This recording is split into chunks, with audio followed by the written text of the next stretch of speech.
Some new information on a story we first brought you yesterday on Happening Now. Police in Wisconsin now say a disturbing YouTube video that was just taken down yesterday of a girl tied up and screaming, apparently locked up in a basement, is not linked to the 2009 disappearance of a Wisconsin girl named Kayla Berg. Officials say the guy in the video has been identified along with the actress, the girl, and they say the whole thing was staged. The question now is, where do we go from here? Eric Guster is a criminal defense attorney. Doug Burns is also a criminal defense attorney and a former prosecutor. For those who didn't see our program yesterday, the guy in that video whose face we just showed puts out this creepy video saying he's got a new girlfriend, just met her at the mall. Then he cuts to a shot where he throws open a locked basement door. There's a girl bound and gagged on the floor. She screams, "What are you doing?"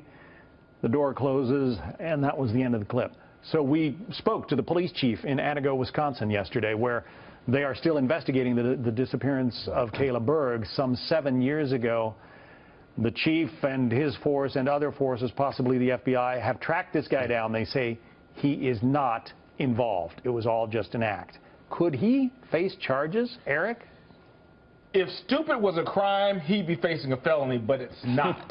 This is a case where there were actors involved in this, and it is not a crime, unfortunately, because I know that the family really wants to prosecute this man because this gave them hope that they have someone who is responsible for their baby's kidnapping and possible death, but we don't know. Death has not been confirmed. The mother thought it was her daughter. She saw the video, thought it was her, thought it was her voice. Yeah, to Eric's point, I agree. I mean, the way you would break it down legally is you'd say as long as the people are consenting, you know, the actor or whoever is involved, then it's not necessarily a crime. However, I would part company a little bit slightly and say that if you could show that there was some link between that and the horrific disappearance or even some intent, I'm not suggesting necessarily that there is, then maybe, but I do tend to agree with Eric. I don't think you could actually prosecute him. Now what could happen in this, if they intended to throw the police off and act like this is the girl, they could be sued civilly for the police investigations, for their time, overtime, all that. I've seen cases where that has happened, where they could be responsible for all the payments that the police had to make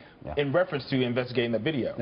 This guy whose face was so featured in the video, I mean, the video was up for 7 years. Nobody paid it any attention until over the weekend, a sort of an amateur internet sleuth stumbled across it, put two and two together, said, hey, maybe this is the guy, and maybe that's Kayla Berg tied up on the floor in there. I'm sorry. Well, that guy has been getting death threats.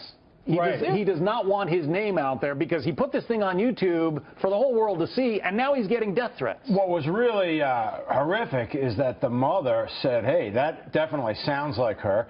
Other friends said, look, I've been with her 1,000 times. It sounds exactly like her.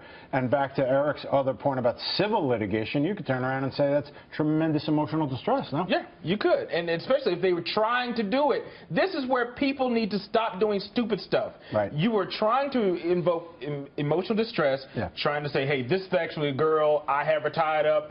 And that's the kind of thing that can end you up in court. And this guy should not, we hope no one hurts him, but this kind of thing that leads to death threats. There was also another gentleman who lives in the area where this crime took place, and people looked at this video and said, oh, that's so-and-so, and that guy was getting all kinds of harassment. Police said, no, he had nothing to do with it. He isn't even the guy in the video, but he looks like the guy in the video. So you have to be careful with some of these social media crazes. Well, I was going to say, and we talked about this, I mean, you know, social media's got lots of positives. Of course, this is one area where it can be very, very negative. You get this horrific video, people speculating all over the place. And it's terrible. Name the wrong person, the person gets beaten up or killed. And it's happened in videos where people have misidentified someone. They'll say, this is definitely the person, and then they will get severely injured. Eyewitness testimony is sometimes the least reliable. The least reliable. Yeah, no, that's right. Well, unfortunately, there is still no clue as to what happened to Kayla Berg. Her family is still looking for that girl, and let's hope they get some answers.